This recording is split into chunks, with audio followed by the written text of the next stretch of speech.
Hello everybody, I hope you all are doing well in your studies. So as an aspirant आपकी तरह मैं भी एक aspirant हूँ और मैं आपको एक most important SBI clerks exam से रिलेटेड चीज़ बताने जा रही हूँ, जिसको आपको आई थिंक कि आपको ध्यान से सुनना चाहिए और समझना चाहिए। ये दोनों के लिए जिनका एग्ज़ाम हो चुका है और उनके लिए भी है जिनका एग्ज़ाम अभी पेंडिंग है। तो इन आप दोनों क्योंकि मेरा भी अभी एग्ज़ाम पेंडिंग है, 1 मार्च को मेरा एग्ज़ाम होगा, तो इसीलिए मैं समझ सकती हूँ कि अभी जिनका एग्ज़ाम है आगे, तो उनको क्या फ़ील हो रहा होगा। और मैं ये भी, क्योंकि एज एन एस्पिरेंट मैं ये भी समझ सकती हूँ कि जिनका एग्ज़ाम हो गया है तो अब उनको क्या फ़ील हो रहा होगा, क्योंकि फर्स्ट डे का जो 4 शिफ्ट थी उनमें वेरिएशन देखने को मिली है। लेकिन मैं अभी इसके बारे में यही बात करने जा रही हूँ कि जिनका एग्ज़ाम अभी पेंडिंग है, प्लीज़ आप इसके बारे में मत सोचिए, क्योंकि ऐसे आप सोचेंगे तो आपका एग्ज़ाम भले ही वेरिएशन, आप फिर इजी शिफ्ट में भी फंस जाएगा ना, आप नहीं कर पाएंगे। नहीं, सच में मानिए मेरी बात को कि आप नहीं कर पाएंगे।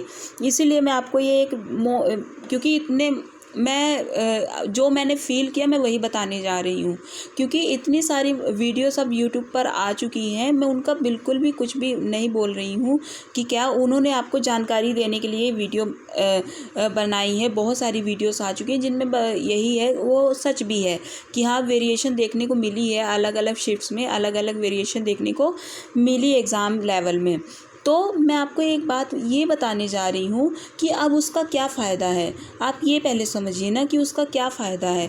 अगर हम अभी इस बारे में सोचने बैठ जाएंगे अपनी एग्ज़ाम की प्रिपरेशन के लिए, क्योंकि जो टीचर्स होते हैं वो आपको ये समझाते हैं कि वेरिएशन देखने को मिले तो आप अपनी पढ़ाई और अच्छे से करिए, इम्प्रूवमेंट करिए, वो आपको ये चीज़ समझाने के लिए। लेकिन हम कैंडिडेट्स क्या करते हैं कि हम उसका उल्टा मतलब निकाल लेते हैं कि अरे नहीं, हम क्रिटिसाइज़ करना शुरू कर देते हैं कि अरे नहीं, ये तो अब इसमें हमारी क्या गलती है, वेरिएशन आएगा, ये सब चीज़ें।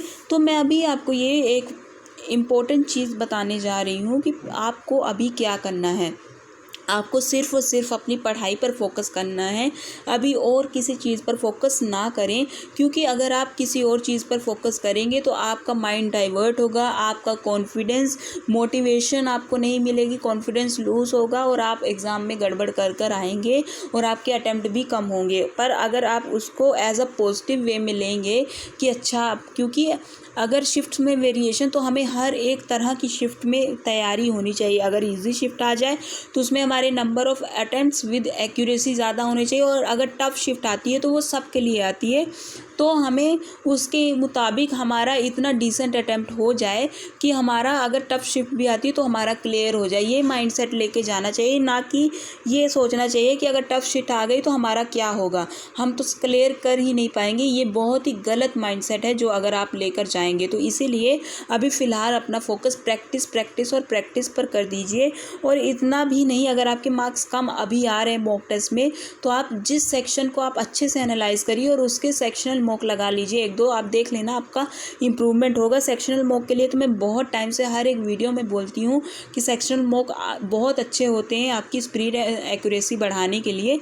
तो जिस भी सेक्शन में आपको लग रहा है प्रॉब्लम आ रही है, तो आप उसका 1-2 सेक्शनल मॉक लगा लीजिए, आपको सच में फ़ायदा मिलेगा। और दूसरी बात मैं आपको ये बता दूं कि ये बिल्कुल भी मत डरिए, और अभी जो फ़िलहाल कुछ टाइम रह गया है, तो इसमें आप ऐसा मत करिएगा जिस मॉक टेस्ट से जिस कंपनी के मॉक्स वो आप लगा रहे थे, आप उन्हीं को लगाइए। हाँ, फ्री में जो लाइव टेस्ट आते हैं अलग अलग कंपनीज़ के, आप उनको भी लगा लीजिए। एक और बात मैं आपको बता दूं कि अभी जो लाइव टेस्ट हैं, जो मेमोरी बेस्ड टेस्ट हैं, जो 22 का जो 4 शिफ्ट्स हुई हैं, उनके अलग अलग प्लेटफॉर्म्स पर आपको मॉक टेस्ट मिल जाएंगे। तो आप उनको ज़रूर से ज़रूर लगा लीजिएगा, उन मॉक टेस्ट को, क्योंकि उनसे आपको बहुत बड़ा आइडिया मिलेगा कि किस तरह का एग्ज़ाम आ रहा है, किस तरह का लेवल आ रहा है। और आपको अगर आपके मार्क्स उसमें अच्छे आते हैं, परसेंटाइल अच्छी आती है, तो आपको कॉन्फिडेंस भी मिलेगा कि अच्छा, क्योंकि आप ये बात समझिए कि अब जिनका एग्ज़ाम हो गया उनको तो नहीं देना है ना एग्ज़ाम। अब जिनका एग्ज़ाम पेंडिंग है वही एग्ज़ाम्स वो मेमोरी बेस्ड मॉक टेस्ट लगाएंगे, अटेम्प्ट करेंगे, तो आपको अपनी रैंक पता चलेगी कि आप उन लोगों लोगों के बीच में कि कहाँ पर अभी स्टैंड कर रहे हैं। तो पर अगर आपके मार्क्स उसमें कम आते तो डीमोटिवेट बिल्कुल भी नहीं होना है, आपको प्रैक्टिस करनी है। जिस सेक्शन में आपको लग रहा है कि आप वीक हैं उसकी प्रैक्टिस करिए। एक इम्पॉर्टेंट चीज़ आपको मैं और बता देती हूँ कि जिनका एग्ज़ाम हो चुका है, प्लीज़ आप रिज़ल्ट का मत सोचिए कि रिज़ल्ट क्या आएगा क्या नहीं आएगा। एसबीआई पीओ प्री का बहुत अच्छे से फोकस करके आप उसकी तैयारी करिए और उसके साथ साथ में मेंस का करंट अफेयर जो है उसे पढ़ते जाइए, क्योंकि एसबीआई पीओ अभी लगा हुआ है। अगर आपको अभी नहीं कॉन्फिडेंस आ रहा है, आपके अटैम्प्ट कम हुए हैं, आप चाहते हैं कि रिज़ल्ट आ जाए उसके बाद, तो मैं आपको एक बात बता दूं कि एसबीआई के मेंस और प्री के रिज़ल्ट में सिर्फ और सिर्फ 10 दिन का ही टाइम रहता है। तुरंत रिज़ल्ट आता है, तुरंत एडमिट कार्ड आ जाएगा और 10 दिन बाद आपका एग्ज़ाम हो जाएगा। ऐसे होता है। तो 10 दिन में आप कुछ नहीं पढ़ पाएंगे अगर आपका मेंस होगा एसबीआई प्री के बाद। तो इसीलिए अभी से ही थोड़ा थोड़ा मेंस लेवल क्वेश्चंस की प्रैक्टिस करिए और एसबीआई पीओ के प्री की भी अच्छे से तैयारी करिए, ये आपको करना होगा। और जिनका एग्ज़ाम अभी है एसबीआई क्लर्क प्री का, तो वो अभी एसबीआई पीओ को भूल जाएं और सिर्फ एसबीआई प्री के ही मॉक्स लगाएं और उसके सेक्शनल मॉक और जो लाइव टेस्ट आते हैं उनको अटेम्प्ट करें और अपना रैंक देखें। यही मेरा सजेशन आप सभी के लिए होगा। और जो मेमोरी बेस्ड अलग अलग प्लेटफॉर्म्स निकाले उनको सॉल्व करिए, उनको अटेम्प्ट करिए, तो उससे आपको एक आइडिया मिल जाएगा कि कैसा मौका आ रहा है। ये तो ऐसा समझिए। और बाकी नेगेटिविटी प्लीज़ मत लेके आइए दिमाग में कि अरे इतना टफ शिफ्ट्स ऐसे वेरिएशन आया है, हमारी शिफ्ट कौन सी आएगी, क्या हमारी टफ आ जाएगी, क्या होगा क्या ना होगा, ये चीज़ें मत सोचिए। सिर्फ और सिर्फ अपने माइंड को फोकस करिए कि हमको एग्ज़ाम देने जाना है। पॉजिटिव माइंड रखिए। अपना जो मेथड आप यूज़ करते हैं, किस तरीके से एग्ज़ाम आप देते हैं, आपकी जो स्ट्रेटजी है उसको फॉलो करिए और अच्छे से एग्ज़ाम दे के आइएगा और बस हो गया। और बाकी चीज़ों का मत सोचो। तो यही एक इम्पोर्टेंट अपडेट जो मुझे बतानी थी आप सभी, क्योंकि सच में मुझे लग रहा था कि बहुत सारे कैंडिडेट्स हैं जो डिमोटिवेट हो रहे होंगे, टेंशन की वजह से उनके मार्क्स कम आ रहे होंगे। तो मुझे लगा कि मुझे ये अपडेट देनी चाहिए, आपको बताना चाहिए, क्योंकि मेरे प्रीवियस एक्सपीरियंस से मैं आपको ये सब चीज़ें बता रही हूँ। क्योंकि ये जो शुरू में स्टार्टिंग में एग्ज़ाम्स देते हैं ऐसे कॉम्पिटिटिव लेवल, तो उनको नहीं इतना समझ में आता है। वो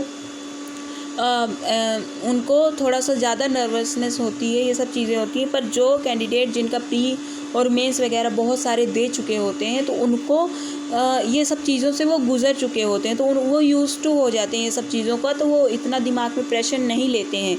तो अगर आप जो पहले से एग्ज़ाम देते आ रहे हैं तो वो समझ रहे होंगे। अगर आप न्यू हैं तो आपको भी ये चीज़ समझना बहुत ज़्यादा ज़रूरी है। इसीलिए मुझे लगा कि मुझे आप सभी को बताना चाहिए। सो आई होप कि आपको मेरी एडवाइस समझ में आ रही होगी और आप उसको इम्प्लीमेंट भी करेंगे और अपने एग्ज़ाम की तैयारी करेंगे, ना कि ये फालतू की चीज़ें सोचेंगे। So thank you all.